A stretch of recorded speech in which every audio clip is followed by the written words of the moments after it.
पर कैसे? हैरी से लेके। पर वो तुम्हें पूछेगा नहीं कि इतने रुपए का तुम क्या करोगी? वो मैं कुछ भी बहाना बना दूंगी।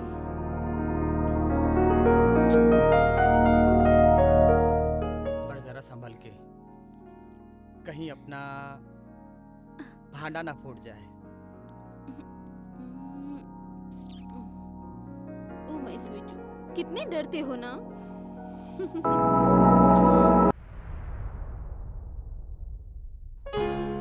आप सभी जानते हैं कि आप सब सिर्फ मेरे स्टाफ का हिस्सा नहीं बल्कि मेरे परिवार का भी हिस्सा है, इस ऑफिस का हिस्सा है। इनफैक्ट आप सबके बिना ना तो हमारी कंपनी तरक्की कर सकती है ना ही हम, बल्कि हर कंपनी की तरक्की के पीछे सिर्फ और सिर्फ उसके स्टाफ का हाथ होता है। हम सभी ने आज तक जो भी किया दिल से किया, एंड वी प्रॉमिस आगे भी दिल से करेंगे। That's good. एनीवेज, काम को कभी भी बोझ समझकर नहीं करना चाहिए। इनफैक्ट अब आप सोच रहे होंगे कि आज हमने मीटिंग क्यों बुलाई है, तो उसके पीछे का कारण ये है, इस शहर में हमारा एक कॉम्पिटिटर है।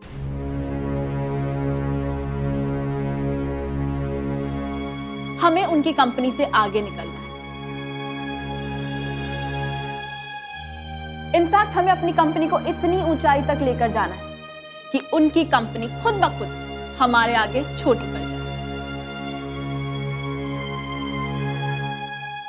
जिसकी शुरुआत हम ऑलरेडी कर चुके हैं। अब तो उनके डीलर्स भी हमारे तरफ हो गए।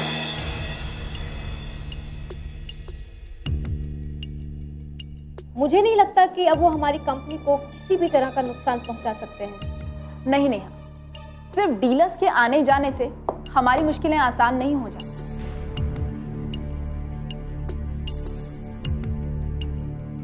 अभी तो हमें बहुत कुछ करना पड़ेगा। How is it possible? हम यहाँ की मार्केट में उन्हें रोक सकते हैं, पर पूरी इंडिया की मार्केट में उन्हें रोक पाना बहुत मुश्किल है। It is of course possible नहीं, बस हमें थोड़ा ज्यादा वक्त लगेगा। जिस तरह से हमने उन्हें इस शहर में रोक दिया है, उसी तरह दूसरे शहरों में भी रोक देंगे। लेकिन इसके लिए आप सबको थोड़ी और ज्यादा मेहनत करनी पड़ेगी। मैंने पहले भी कहा है, इट्स ओनली पॉसिबल अगर आप सब मेरे साथ हैं। और अगर आप सब मेरे साथ हैं तो मेरे पास एक प्लानिंग है। मैम, हम सभी तैयार हैं। सिर्फ इंडिया ही नहीं, दूसरे देशों में भी हमें ऐसा कुछ करना पड़ा तो हम करेंगे। नहीं राकेश, दूसरे देश तक पहुंचने की जरूरत ही नहीं पड़ेगी। इनफैक्ट हम उन्हें इतना कमजोर कर देंगे कि वो फिर उठने के लायक ही नहीं रहेंगे। एनीवेज, अब आप सब ध्यान से मेरी प्लानिंग को सुनिए।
माँ जी, आप यहाँ किचन में? हाँ, मैं वो देखने आई थी तुम्हारा काम खत्म हुआ है कि नहीं। बस थोड़ी देर में ख़त्म हो जाएगा। हाँ, हो जाए तो आकर मेरे कमरे की सफाई कर दो, और हाथ पैर में बहुत दर्द हो रहा है, आकर हाथ पैर दबाओ। जी माँ जी, मैं इसीलिए तो जल्दी जल्दी काम कर रही हूँ। मुझे पता है आप बाहर गई थी तो थक गई होंगी, मैं आकर आपके हाथ पैर दबा दूंगी। जल्दी आओ। जी।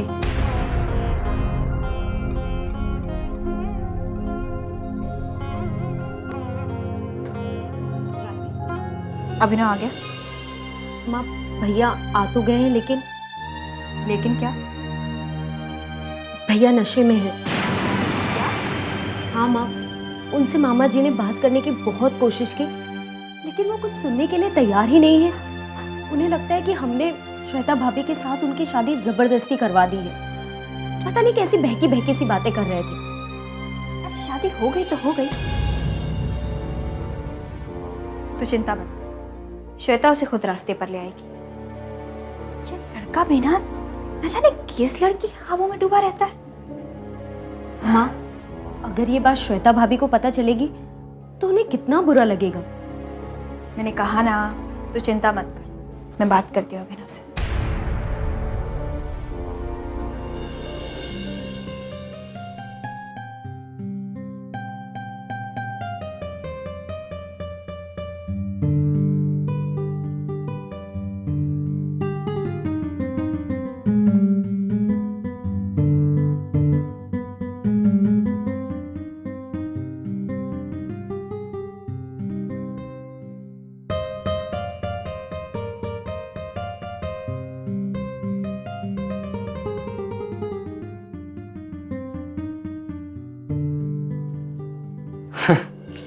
ओह, तो तुम भी इंतजार कर रही हो? हाँ, क्यों इंतजार कर रही हो? अरे बाकी कोई समझे या नहीं समझे, तुम्हें तो पता है ना, इस इंतजार का कोई मतलब नहीं है। आप इंतजार की बात करें, चलिए मैं अपनी जिंदगी से जुड़ा एक सवाल आपसे पूछती हूँ। जब आपको मेरे साथ रिश्ता निभाना नहीं था तो फिर शादी क्यों की? शादी की नहीं, जबरदस्ती करवा दी गई।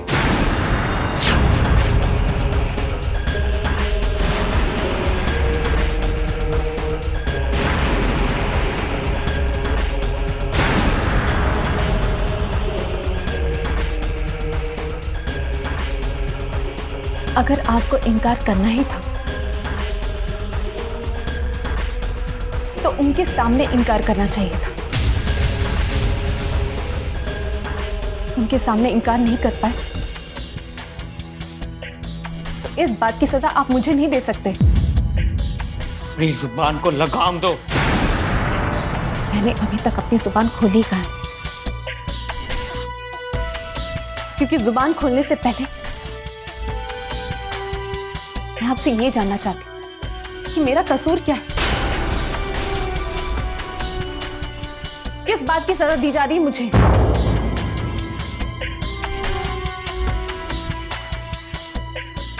अरे सजा तो मुझे मिली है, तुमसे शादी करने की सजा। तो शिकायत उससे कीजिए जिसने आपको ये सजा दी है। मैं आपकी पत्नी हूं, आपने मुझे अपनी पत्नी स्वीकार किया है और आपको मुझे ही अपनी पत्नी मानना होगा। ओह, ये तो मैंने सोचा ही नहीं कि तुम इतना बोल सकती हो। मजबूर आप ही कर रहे हैं। आपने क्या सोचा था कि आप मुझे अपनाने से इनकार कर देंगे और मैं अपनी जिंदगी, अपनी बदनसीबी पर आंसू बहाते हुए एक कोने में बैठी रहूंगी और आपके मन में जो आएगा आप करते रहेंगे? नहीं, ऐसा नहीं हो सकता। तुम कहना क्या चाहती हो? हाँ, बस इतना ही कि आप अपने साथ साथ मेरी जिंदगी तबाह मत कीजिए। आज आप मेरे सामने कह सकते हैं कि आप किसी और से प्यार करते थे, इसलिए आप मुझे अपनाना नहीं चाहते, लेकिन असल में समझौता तो मैंने ही किया है। एक औरत ही समझौता करती है जो अपने माँ बाप से प्यार तो करती है लेकिन उन्हें छोड़कर अपने पति के घर आ जाती है। और अगर पति से ये सुनना पड़े तो ये मेरे या आपके लिए ही नहीं, बल्कि सारे समाज के लिए शर्म की बात है। चलो जाओ,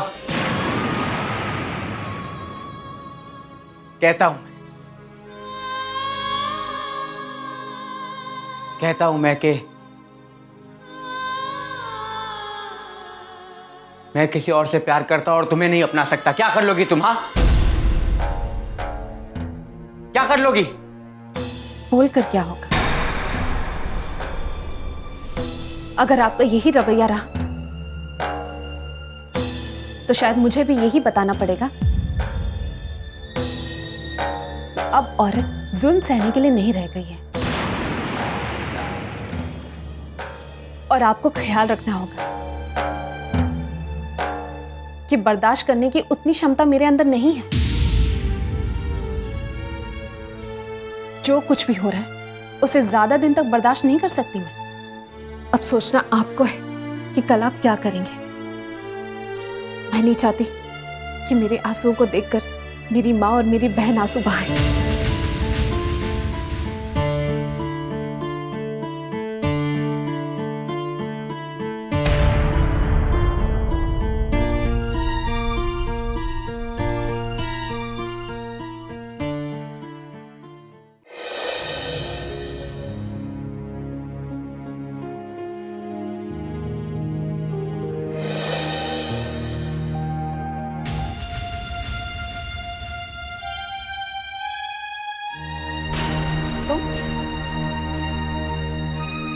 तुम तैयार होकर क्यों खड़ी हो? जी आज देवर जी की शादी है ना, तो हाँ शादी है तो क्या? तुम्हारा चलना जरूरी है।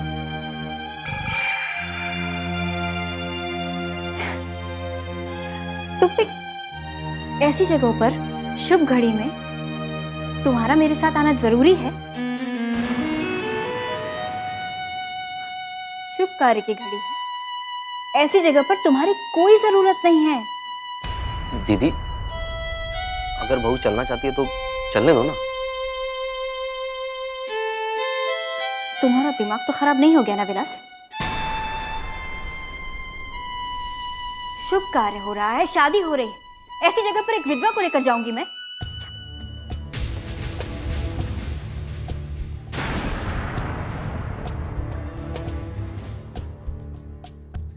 और वैसे भी तुम्हें मुझे ये बार बार याद दिलाना पड़ेगा कि तुम एक विधवा हो।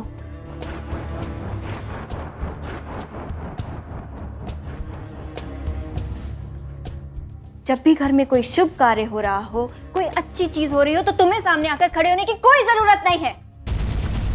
जी माँ जी। क्या माँ जी? अब खड़ी क्या हो, जाओ अपने कमरे में। तुम्हें पता नहीं है कि ऐसी जगहों पर अब शगुन का मुंह देखकर नहीं जाया जाता है। जाओ।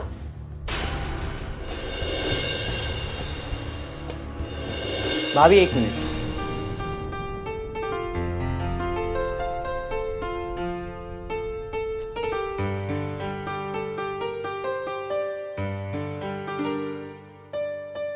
ये आपको क्या लगा था मैं आपके लिए कुछ नहीं लाऊंगा?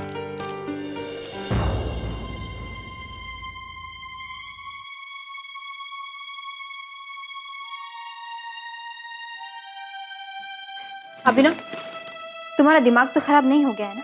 ये कैसी साड़ी लाए हो उसके लिए? तुम जानते नहीं वो विधवा इस तरह के कलर नहीं पहन सकती। अरे माँ, अगर भाभी ये साड़ी पहन लेगी तो कोई आसमान नहीं टूट पड़ेगा और ना ही कोई भूचाल आएगा। अगर तुम परंपराएं नहीं जानते तो तुम्हें अपनी सोच इस घर पर लादने की कोशिश नहीं करनी चाहिए।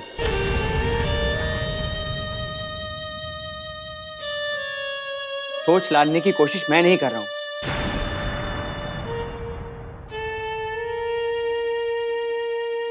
सोच तो आप लोग अपनी लाद रहे हैं। पे तकदीर का कहर क्या टूट पड़ा आप लोगों ने तो जैसे उनका जीना ही मुश्किल कर दिया है। भाभी विधवा है तो कहीं जा नहीं सकती, कुछ खा नहीं सकती, कुछ बोल नहीं सकती। ये सब में भाभी का क्या कसूर है? आते ही बहस शुरू कर दी ना तुमने। जाओ इसी वक्त अपने कमरे में चले जाओ।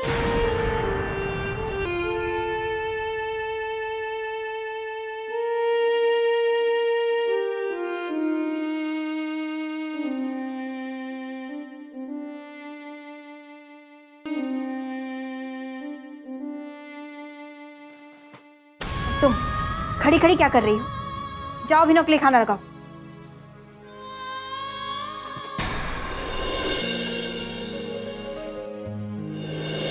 घर की औरत को इन सब बातों का ख्याल रखना चाहिए, इससे घर में पवित्रता बनी रहती है।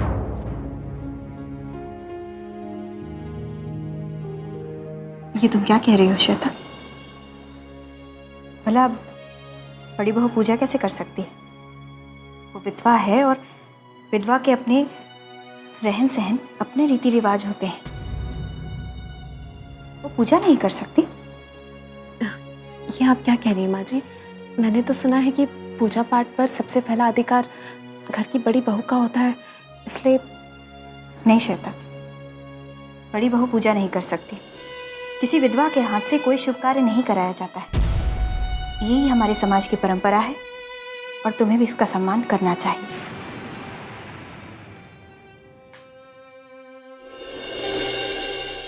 अब क्यों मुझे अकेला छोड़कर चले गए? क्यों चले गए?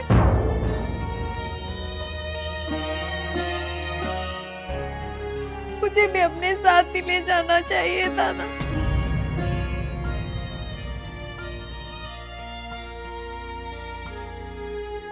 ये जिंदगी की लाश का बोझ तो नहीं उठाना पड़ता था ना।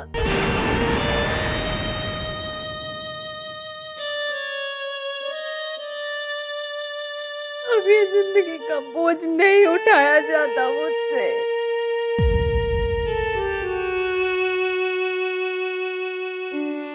क्या करूं मैं?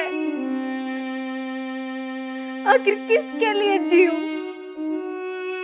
किसके लिए जिंदगी का ये बोझ उठाती फिरूं मैं?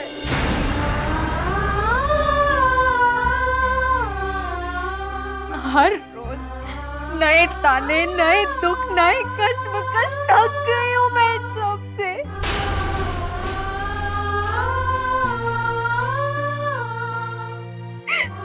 थक गई हूं मैं।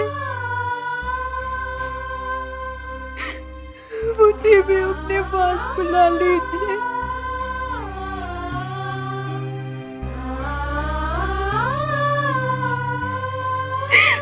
मुझे भी अपने पास बुला लीजिए। भाभी, भाभी कहाँ हो तुम? किचन का काम खत्म हो गया तो इसका मतलब ये नहीं कि घर के सारे काम खत्म हो गए और आप यहाँ आके आराम से बैठ गई। माँ वहां आपको हॉल में ढूंढ रही है और मैं यहाँ वहां ढूंढ रही हूँ, लेकिन आपका ठिकाना तो बस यही है। क्या काम है? आप क्यों इतना नाराज हो रही हैं? आप मुझे काम बता दीजिए, मैं कर देती हूँ। मेरे सारे कपड़े प्रेस करने के लिए बाकी हैं। माँ का कमरा अब तक साफ नहीं हुआ। आखिर दिखाना क्या चाहती हैं आप? घर में नई बहू आई है और आप बस यही जताना चाहती हैं कि इस घर के लोग बस जैसे तैसे रह लेते हैं। माँ कह रही थी कि नई बहू आपको देखकर सीखेगी कि हमारे घर का रहन सहन कैसा है, और आप जाइए, जाके तुरंत मेरे कपड़े प्रेस कीजिए।